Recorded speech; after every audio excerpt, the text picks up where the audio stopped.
মালদায় রঘু ডাকাত না, বাস্তবের ডাকাত নয়। রঘু ডাকাত বাংলা সিনেমার প্রমোশন হয়ে গেল মালদায়।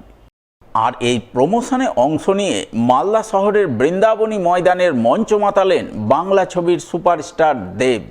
তিনি তার রঘু ডাকাত সিনেমার পুরো টিম নিয়ে এদিন মালদায় রঘু ডাকাতের প্রমোশন করেন। সকাল 10:30 নাগাদ বন্দে ভারতে চেপে কলকাতা থেকে মালদায় আসেন। মালদা টাউন স্টেশনে ট্রেন থেকে নামা মাত্রই তাকে ঘিরে আনন্দে উচ্ছ্বাসে মাতোয়ারা হন দেব ভক্তরা। এরপর বেলা 12টা থেকে বৃন্দাবনী ময়দানে শুরু হয় রঘু ডাকাত সিনেমার প্রমোশন। রঘু ডাকাতের পুরো টিম নিয়ে প্রমোশনের মঞ্চ মাতান অভিনেতা দেব, যা দেখতে বৃন্দাবনী ময়দানে দেব ভক্তদের ভিড় উপচে পড়ে।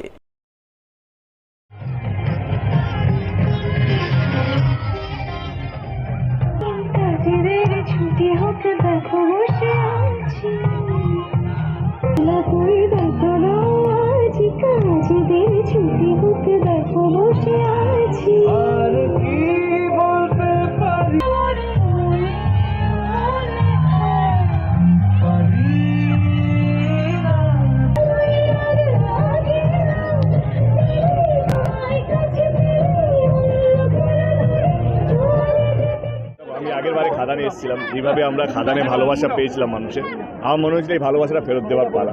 খাদানে মালদার মানুষ যেভাবে আমাদেরকে ভালোবাসা দিয়েছে, আজকে আমি খাদান যে পরের ছবিটা রঘু ডাকাত করছি, রঘু ডাকাতের সমস্ত কলা কুশলীদেরকে নিয়ে আমরা মালদাতে পৌঁছে গেছি। শুধু মালদা নয়, নর্থ বেঙ্গলে অনেকগুলো ডিস্ট্রিক্টে আমরা যাচ্ছি। শুধু নর্থ বেঙ্গল নয়, সাউথ বেঙ্গল আমরা অনেকগুলো জায়গায় যাচ্ছি। আস্তে আস্তে অনেক লোক হয়ে যাচ্ছে। শনিবার মালদায় অভিনেতা দেবের বাংলা সিনেমা রঘু ডাকাতের প্রমোশনের দিনেই Hindi cinema the Bengal files রাজ্যে রিলিজ করতে দেওয়ার দাবিতে আন্দোলনে নামল বিজেপি। আন্দোলনের অঙ্গ হিসাবে দ্য বেঙ্গল ফাইলস সিনেমার পোস্টার হাতে নিয়ে বিক্ষোভ দেখালেন মালদা শহরের এক সিনেমা হলের সামনে। বিক্ষোভে নেতৃত্ব দিলেন বিজেপির যুব মোর্চার নেতা বিশ্বজিৎ রায়। এদিন তার নেতৃত্বে যুব মোর্চার নেতাকর্মীরা দ্য বেঙ্গল ফাইলসের পক্ষে সুর চড়ান এবং তৃণমূল সাংসদ দেব অভিনীত রঘু ডাকাত সিনেমার প্রমোশনকে চোর ডাকাতের প্রমোশন আখ্যা দিয়ে তাকে ধিক্কার জানান।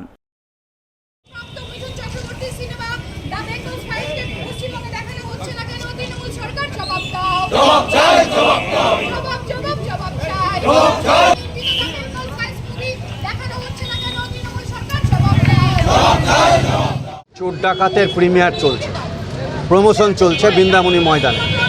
জেহাদি তৃণমূল কংগ্রেসের দ্বারা তারা খেলা মেলা ছাড়া কিছু বোঝে না। যেখানে দ্য বেঙ্গল ফাইলস, মিঠুন চক্রবর্তী পদ্মশ্রীপ্রাপ্ত একজন বিশিষ্ট অভিনেতা, তার যে বেঙ্গল ফাইলস, আজকে বাংলার মানুষ, তিনি বাংলা ভাষা নিয়ে বড় বড় কথা বলছেন। মুখ্যমন্ত্রী বাংলা ভাষাকে ভালোবাসে, বাংলার মানুষকে ভালোবাসে। আর বেঙ্গল ফাইলস কোথাকার? আমাদের যে ইতিহাস, পুরাতন ইতিহাস, আজকে গোপাল মুখার্জির যে ইতিহাস, সেটা সামনে আনতে মমতা ব্যানার্জির কিসের ভয়? তার জন্য আজকে আমরা ময়দানে নেমে সাধারণ মানুষ, আমরা জাতীয় পতাকা নিয়ে দ্য বেঙ্গল ফাইলস যাতে দেখানো হয় রূপকথা সিনেমা হলের সামনে, ওনার মালিককে আমরা আজকে একটা অ্যাপ্লিকেশান দিয়েছি, দেব এবং বলবো যে প্রত্যেকটা জায়গায় যদি দ্য বেঙ্গল ফাইলস চালানো না হয়, তাহলে আমরা অন্য কোনো সিনেমা চলতে দেব না।